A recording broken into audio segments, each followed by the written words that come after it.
ফ্রিতে কেমনে গ্রাম ঘুরবেন এই ভিডিওতে আমি দেখাবো। আমাদের গ্রামে ধান ক্ষেত, খেলার মাঠ, স্বাস্থ্য ক্লিনিক, বাজার এবং ঐতিহ্যবাহী একটা নৌকাঘাট আপনাদের সাথে আজকে শেয়ার করবো। আপনার গ্রামে এমন একজন বড় ভাই তো পাইবেন যার বাইক আছে। বড় ভাইরে রাজি করে বাইকটা 1 ঘন্টার লিগা লয়ে নেবেন। এরপরে এই 1 ঘন্টার ভিতর গ্রামটা ঘুরে তছনছ করে লাইবেন। আজকে আমিও আমার বড় ভাই থেকে গাড়িটা লইয়া বাইরে হয়ে গেছে গ্রাম ঘুরবার লেগে। আর আপনি যদি গ্রামের সৌন্দর্য দেখতে চান তাহলে অবশ্যই আপনার গ্রামে আসতে হইব। আমাদের সম্পর্কনগরের মধ্যে বাগডুমুরাটা অনেক সুন্দর একটি জায়গা। বাগডুমুরা চারিদিকে শুধু ধান খেতে আর ধান খেতে দেখতেছি। আমি আর আমার ছোট ভাই মিল্লা যখন বাগডুমুরা আইছি, বাগডুমুরা আসলে অনেক বাতাস, আর বাতাসের মধ্যে বাগডুমুরার ফিল্ডটাই অন্যরকম লাগতেছে। ছোটবেলা বাগডুমুরা আইতে অনেক ডর লাগতো, কারণ বাগডুমুরা লইয়া অনেক কাহিনী শুনছি। সম্পর্কনগরের মধ্যে জিনপুরের একটা পছন্দের এলাকা আসলো এই বাগডুমুরা। আমি আর আমার ছোট ভাই বাগডুমুরার বাতাস খাইয়া ফেললাম বাদেহারিয়া শেখ রাসেল মিনি স্টেডিয়ামে। আমরা এলাকার মধ্যে এই খেলার মাঠটা অনেক ফেমাস। বড় বড় লিগ এবং বড় বড় টুর্নামেন্ট এই মাঠও খেলা হয়। আমরা একটা সময় আসলো ফুলাফানায় বাড়িতে ডাক দিলই আমরা মাঠ হয়ে পড়তাম। এরপরে ছোট ভাইয়ের সাথে লইয়া গাড়ি লইয়া মাঠ থেকে বাইরে হয়ে গেলাম গা। বাদাইরা গ্রাম থেকে খুদেরা যাওয়ার লিগা ভিতর দিয়ে একটা রাস্তা আছে।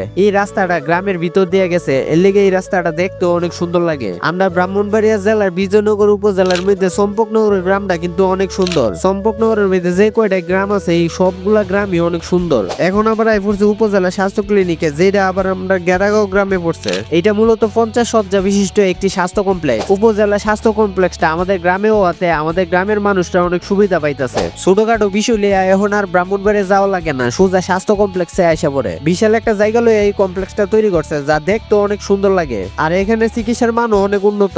এরপরে ছোট ভাইরে বইয়া আবার গাড়ি লিয়ে আই পড়লাম আমাদের চম্পকনগর বাজারে। আশেপাশে কয়েকটা গ্রামের মধ্যে আমাদের চম্পকনগর বাজারটা সবচেয়ে বড়। আমাদের চম্পকনগরের বাজার নিয়ে আলাদা একটা ভিডিও করে আনবো, যদি আপনারা বেশি করে কমেন্ট করেন। চম্পকনগরের বাজারের পাশে আছে আমাদের চম্পকনগরের স্কুল এবং কলেজ, আর এই কলেজের পিছনেই আছে আমাদের চম্পকনগরের এই ঐতিহ্যবাহী নৌকাঘাট। বর্ষাকাল আইলে খুব সহজেই নৌকা দিয়ে ব্রাহ্মণবাড়ি যাওয়া যা। একটা সময় বানবাড়ি যাওয়ার লেগে নৌকাটাই আসলো আমাদের প্রধান যাতায়াত ব্যবস্থা। এখন আর তেমন পরিমাণের মানুষ নৌকা দিয়ে যাতায়াত করে না।